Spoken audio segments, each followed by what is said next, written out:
నటరత్న ఎన్టీఆర్తో సింహబలుడు చిత్రాన్ని నిర్మించిన doctor DVN రాజు ఆయనతో తీసిన మరో చిత్రం కలియుగ రాముడు. అంతకుముందు ఎన్టీఆర్ సరసన ప్రేమ సింహాసనం, తిరుగులేని మనిషి చిత్రాల్లో హీరోయిన్గా నటించిన రతి అగ్నిహోత్రి ఇందులోనూ నాయికగా నటించారు. కవిత, సత్యనారాయణ, జగ్గయ్య, కాంతారావు, ముక్కామల, మిక్కిలినేని, ప్రభాకర రెడ్డి, ఎస్ వరలక్ష్మి, జయమాలిని తదితరులు నటించారు. 1982 మార్చి 13న కలియుగ రాముడు చిత్రం విడుదలయ్యింది.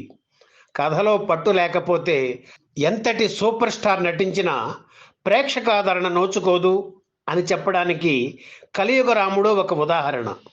పైగా రాముడు టైటిల్స్తో వచ్చిన ఎన్టీఆర్ సినిమాలు ప్రేక్షకుల్ని నిరాశపరిచిన సందర్భాలు తక్కువే.